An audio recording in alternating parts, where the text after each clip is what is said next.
What's up, you guys? I'm Tony Metro, and today we're going to do a roundup of all the latest rumors surrounding the MLB offseason. We're going to cover a few different topics today, including the signing of Liam Hendriks by the Chicago White Sox, Trevor Bauer looking for a huge payday, and DJ LeMahieu potentially leaving the Yankees. If you guys enjoyed this video, be sure to leave it a like and subscribe to my channel so you can stay up to date on all of the latest MLB offseason news. So let's start off with the latest rumors surrounding Trevor Bauer. So according to reports earlier this week, Trevor Bauer is asking for the highest average annual value of any player in Major League Baseball. Now, last offseason, we know that Gerrit Cole signed with the Yankees, and he actually has the highest average annual value in baseball at $36 million. And now, Bauer, his former college teammate from UCLA, who may or may not have beef with Cole, I'm not exactly sure if the reports are true or not, is looking to one-up Gerrit Cole. So let's take a look at Trevor Bauer's numbers and compare them to Gerrit Cole's. Take a look at this graph provided by MLB Trade Rumors, which compares Gerrit Cole's numbers to Trevor Bauer's in their previous 90 starts before they each hit free agency. Going back to June 28th of 2017, Trevor Bauer has a higher ERA and a lower strikeout percentage than Gerrit Cole did over that time. And in addition, some of those numbers are comprised of starts that Gerrit Cole made when he was with the Pittsburgh Pirates. Cole is notable for making major changes to his pitching methods after being traded to the Houston Astros. So let's take away his starts from when he was with the Pittsburgh Pirates and see how they stack up in that regard. Taking a look here, over their last 60 starts, Gerrit Cole has a better ERA, a higher strikeout percentage, and a lower walk percentage than Trevor Bauer does. To me personally, I think Trevor Bauer is one of the best pitchers in the game. He has all the peripherals, all the metrics that suggest he is ascending and going to continue to get better. But that being said, those stats right there show that Trevor Bauer's been wildly inconsistent throughout his career,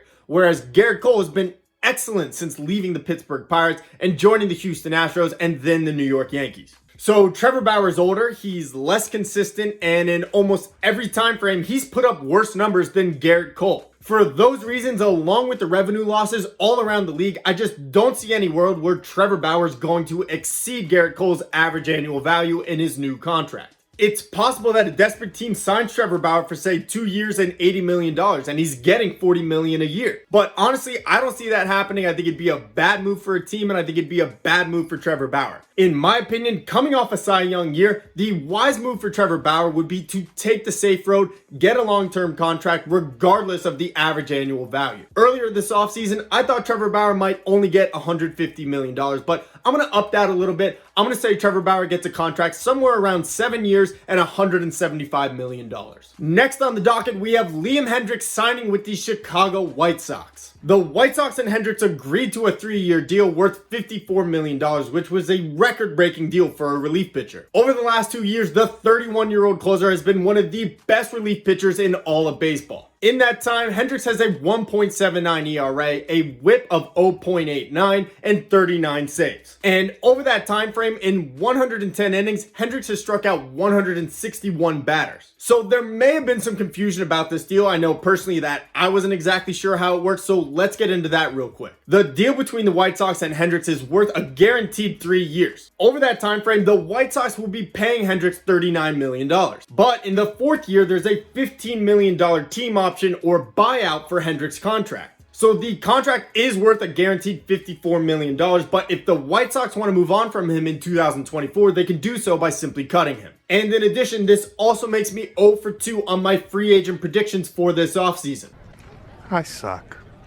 Earlier in the offseason, I predicted that the Philadelphia Phillies would sign Liam Hendriks, coming off the worst statistical ERA in baseball history for their bullpen last year. Overall, this is a huge deal for the White Sox. They got arguably the best relief pitcher on the market this offseason. Hendriks will be replacing Alex Colomé, who had 12 saves for the White Sox and has pitched very well for the team over the last few years. And for the White Sox, Hendriks is just one of the latest additions in what has been a busy offseason for the team. They've also traded for starting pitcher Lance Lynn and brought back their old friend Adam Eaton, who will provide them with some outfield depth. Pound for pound, I think the White Sox are the best team in the AL Central and the team to beat in that division. And the last thing that we're going to talk about today is DJ LeMahieu going to leave the Yankees. This week, reports came out that DJ LeMahieu has become disgruntled with the Yankees' slow play in re-signing the second baseman. Now, all offseason, we've heard the Yankees want DJ LeMahieu back.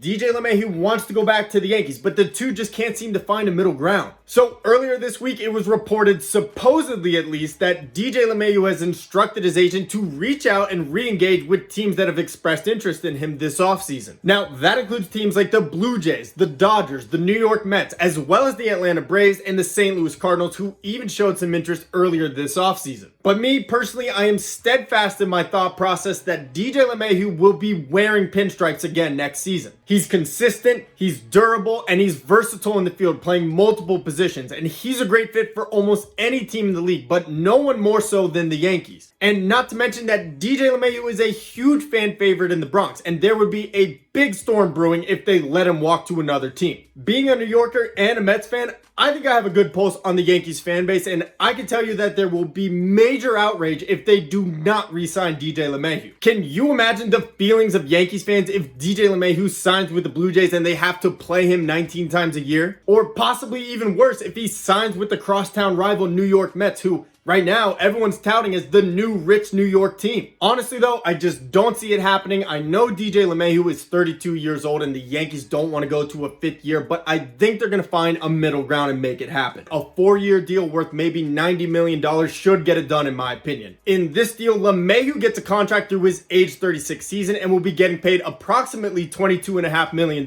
per season. I think both sides winning this deal. LeMahieu gets a high average annual value over the next 4 years, and the Yankees don't have to worry about paying him if he's over the hill by 37 years old. And for reference, the Mets just signed catcher James McCann, who's 31 years old, to a 4-year deal worth $40 million.